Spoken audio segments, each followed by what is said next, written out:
Hey, welcome to The Explainer. When we talk about managing blood sugar, our minds usually jump straight to medicine. But what if one of the most powerful tools was already hiding in your breakfast bowl? Today, we're diving into a really special kind of soluble fiber called beta-glucan and asking the big question: could it actually be a sugar solution? So, to really get why this matters, you have to understand the scale of the problem. Right now, around 425 million adults across the globe are living with diabetes. And that number? It's not standing still. Projections show it could soar past 690 million by 2045. This isn't just a number on a page, it's a massive global health crisis, and it's driving a desperate search for answers. And a challenge this huge? Well, it's kicked off an intense scientific search for solutions. And we're not just talking about new drugs. Scientists are looking everywhere, including non-pharmacological approaches. They're digging into functional foods and these bioactive compounds, things like the fibers that are already in the foods we eat every day. And that brings us right to the heart of it. Could a simple, totally natural fiber, the kind you find in everyday foods like oats, barley, even mushrooms, could that actually be part of the answer? Let's get into the fascinating and pretty complex world of beta-glucan. Okay, so before we can really talk about what beta-glucan does, we need to be super clear on what it is. What exactly are we dealing with here? So at its core, beta-glucan is a polysaccharide. Now that's just a fancy science term for a long chain of sugar molecules all linked together. It's a natural, soluble fiber, and you find it in the cell walls of things like oats and barley, but also yeast and different kinds of fungi. And because it's a fiber, our bodies can't digest it, so it makes its way all the way down to our large intestine. Okay, now this is where it gets really interesting. The source of the beta-glucan matters a lot.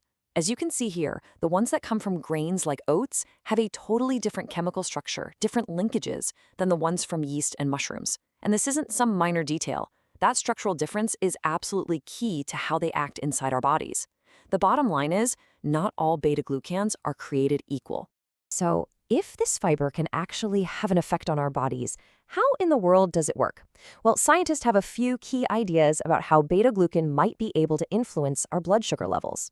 Let's walk through the main theories. Researchers have basically zeroed in on three main pathways. First, there's what they call the gel effect, which is all about what it physically does in our stomach.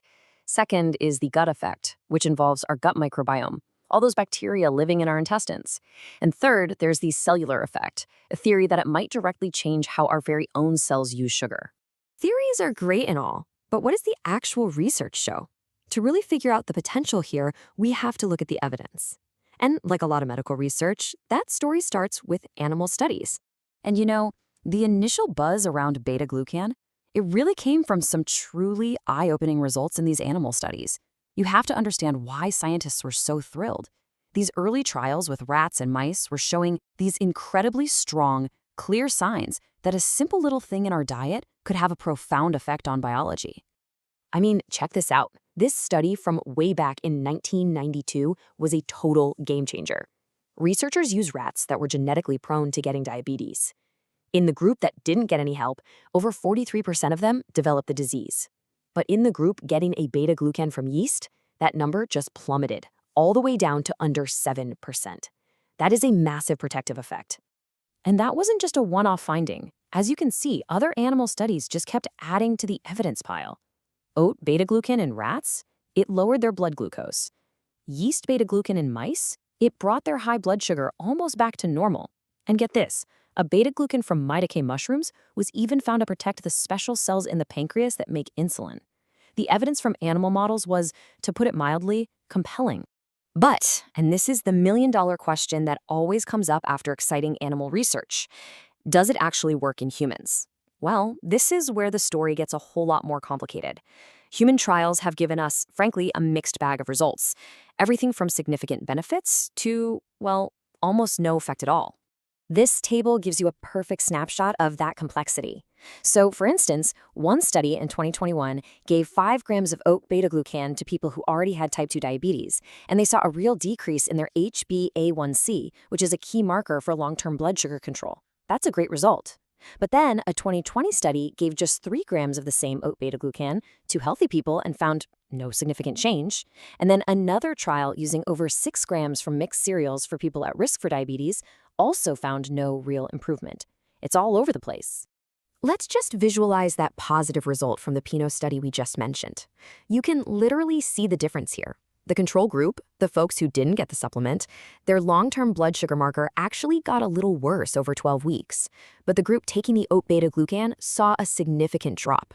This really suggests that for people who are already living with diabetes, it can have a real measurable impact.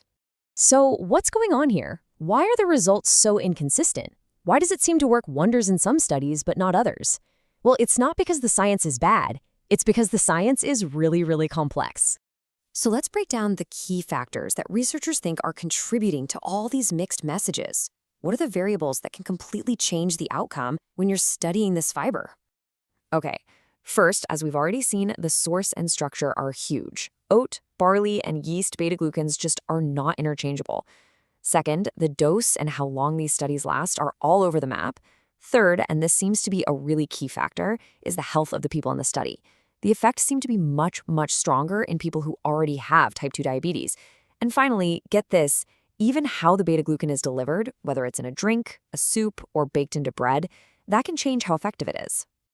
All right, so after looking at the animal studies, the human trials, and all these complicating factors, let's just tie it all together. What is the real takeaway on beta-glucan and blood sugar for you today? Look, the science is crystal clear on this. Beta-glucan is not just some passive fiber. It has real, measurable biological effects. It's a genuinely promising field of research. But, and this is the big but, it is not a magic bullet. Its effectiveness isn't a simple yes or no. It depends. It depends on the source, the dose, your personal health status, and even the meal you eat it with. When it comes to beta-glucan, context is absolutely everything. And all this leads to a final, really interesting question. As our understanding of these different fiber structures and functions gets better and better, could we see a future where nutrition becomes super personalized? A future where a specific type and dose of fiber, like a certain beta-glucan, could be recommended almost like a prescription, tailored perfectly to your unique health needs?